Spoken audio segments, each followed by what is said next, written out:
Pick this one. I grew it. Oh, you grew it. Can I have a bite too? Ariel doesn't know how much time she has left That's for you, Dumbledore. with her 2-year-old son, Bodhi. Pretty much every time I leave the house, he says, Bobby's going to the doctor. They're called tendrils. They go tendrils. Right. And look, here's a spider. Oh, it's a big spider. We're all gonna die at some point, and I'd prefer not to have a doctor give me an estimate on what they think my span of my life will be. She prefers not to call it a fight with cancer. It's a journey. Doctors found it spreading from her appendix. I was diagnosed a little over 1 year ago. It was a week after my 30th birthday. Yeah, it's rare. It's like 1 in a million cancers, and then the typing that I have is like 1 in 2 million. Can I have a kiss? Thank you, my love. Are you so handsome? Can you raise your hand if you're handsome? Scary. Ariel is a single mom from Arizona. After her diagnosis, both of her parents stepped away from work and moved with her to Utah. Taking care of Ariel and Bodhi is their new full-time job. It's her battle,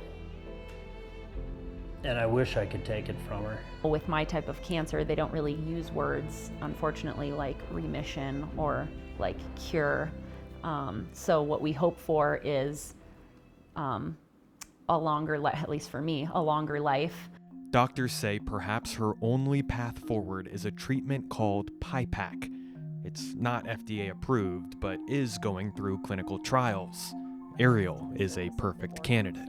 This PIPAC surgery, what it does is goes in laparoscopically and infuses hot aerosolized chemo at a high pressure into my abdominal cavity. But despite letters from her doctor, her insurance company, Healthy You, would not cover it. We were actually given multiple different reasons for why it was denied, different than the one that they wrote originally on the paper. And all of a sudden you need this life-saving treatment and you're just like, please, it's like, do I need to beg? At first, Healthy You said it does not cover treatments out of network.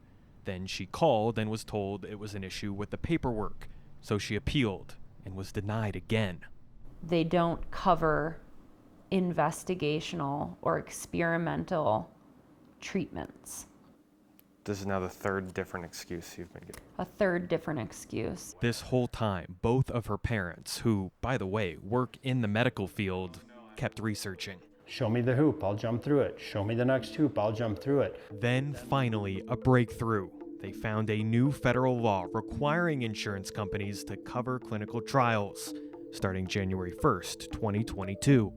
Mom and Dad were shocked. Potentially life-saving information was kept from their daughter. If you didn't ask exactly the right question, they're not gonna volunteer it to you. No, I'm not a special case. I'm not a charity case. This is what the law says. After months of denials, the next step was to appeal to a state judge. Ariel won, and the University of Utah stopped putting up a fight. Oh, you need this? Great, here's the process. And then deny.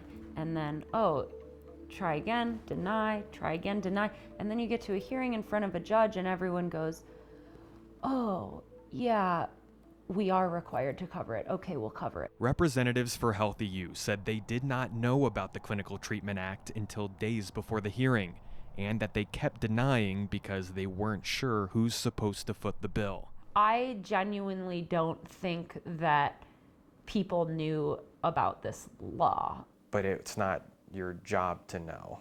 Yeah. It's their job to know. Seems like would be someone's job to know, yeah. The judge was upset. He ended the appeals, demanded treatment, and told them to figure out the payment later. I think they deny knowing that if the majority of the people fall off, it saves them a lot of money. Healthy You had been communicating with Fox 13 News for months, but ultimately declined an on-camera interview.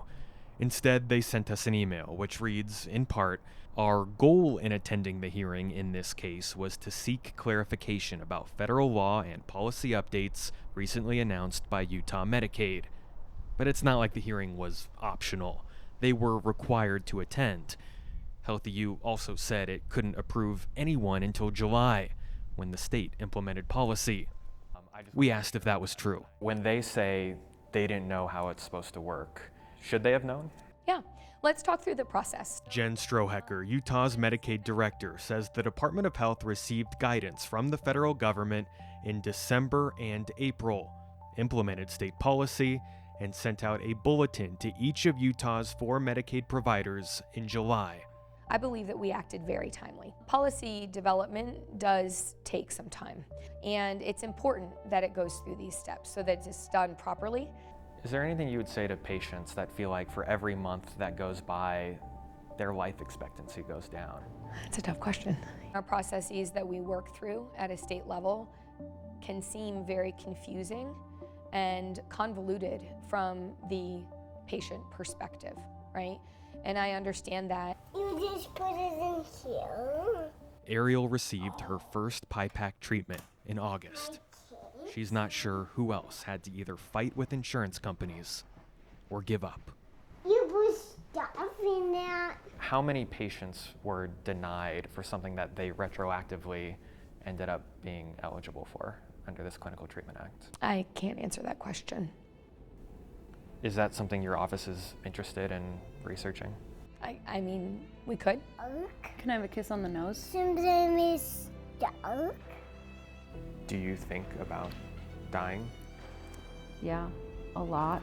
My goal is just to, not live forever, but live to a point where my son can give me permission to pass.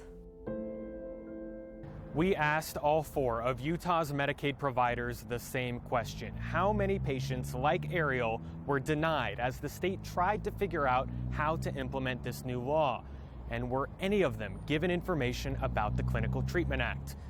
Next week, we will continue our reporting with those answers. Come sit on my lap. Got some schmutz on your face.